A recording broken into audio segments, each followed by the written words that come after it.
This is pretty funny. Donald Trump finally appeared to address the issue of his brain and of IQ points, but he was trying to do it in a way to attack a Democrat. In this case, the Democrat is Chuck Schumer. Trump started talking about Schumer's IQ and said, I believe Schumer's losing IQ in real time.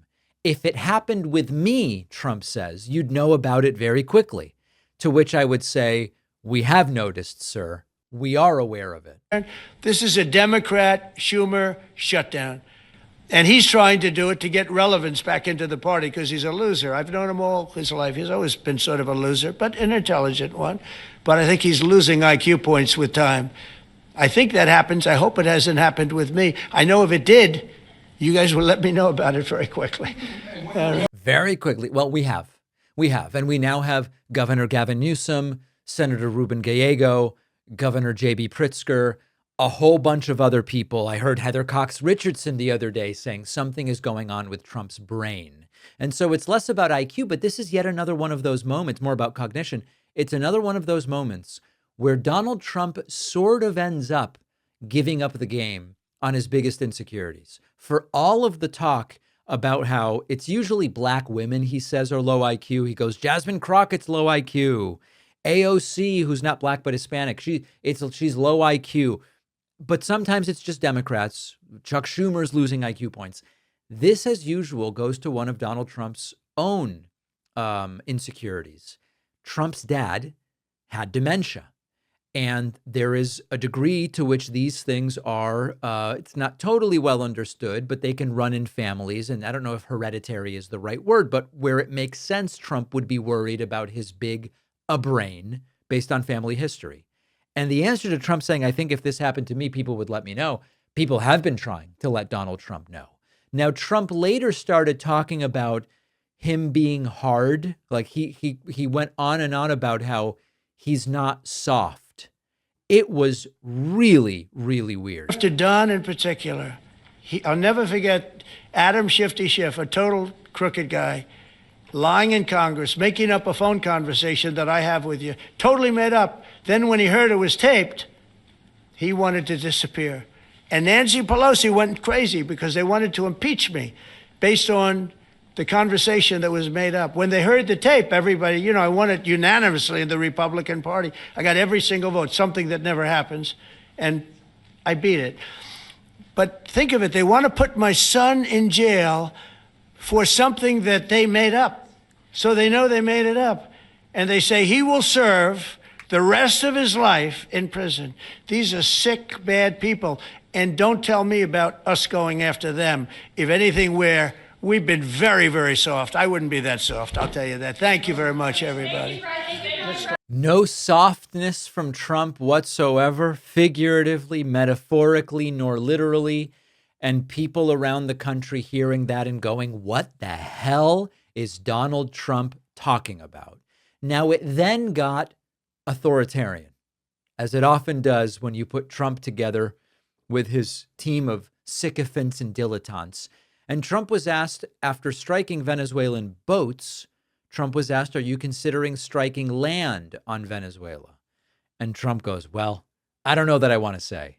Sounds like a yes. What's the next step in this war on cartels? And are you considering options, are you considering strikes on land? Well, I don't want to tell you exactly, but we are certainly looking at land now because we've got the sea very well under control.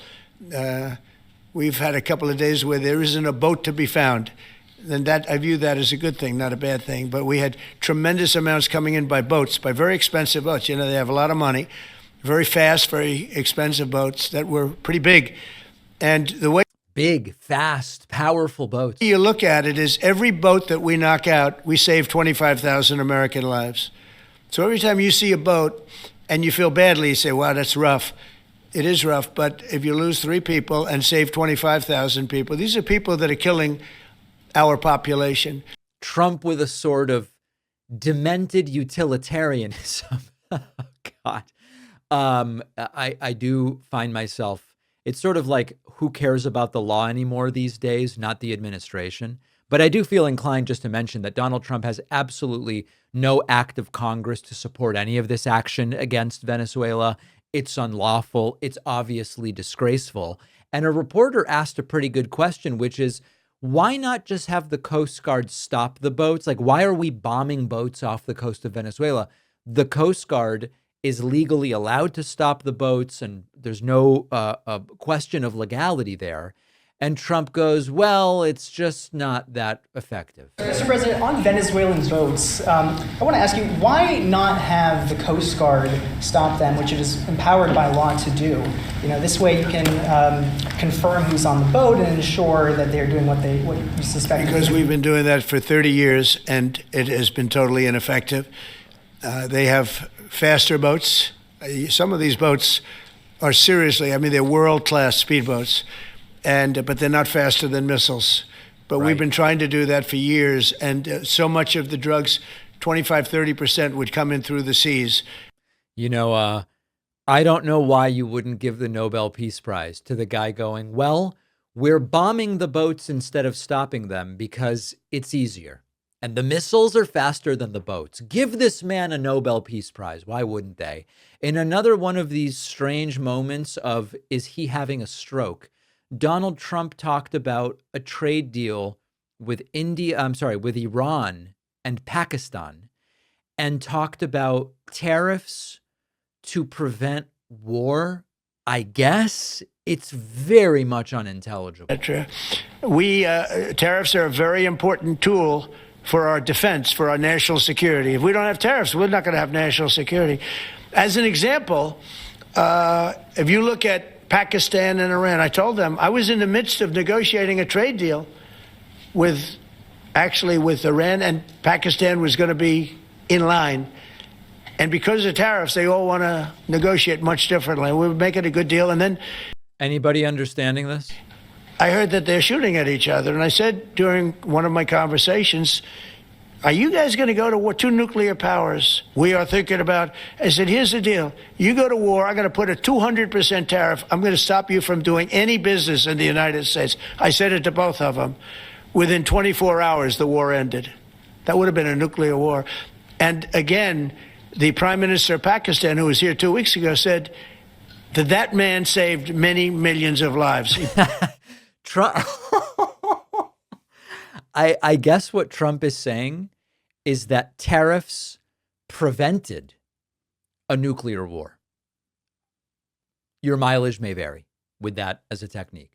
Finally, in a horrible moment, Trump turns to Newt Gingrich and says, Newt, you agree I won Georgia in 2020, right? No matter what the election results say. Good, because otherwise I would have you fired. And everybody has a good time. But this is the loyalty test that we've been talking about. By the way, you won Georgia 3 times. I agree. Do you agree with me? I do. He's the media. For someone that media. spends a lot of time in Georgia, I believe you won that. Yeah, okay. I really have a question about The word believe isn't strong enough, right? Yeah, You I know. So here he's talking to Brian Glenn, Marjorie Taylor Greene's boyfriend, but now he turns to Newt. It's true. I know I won too.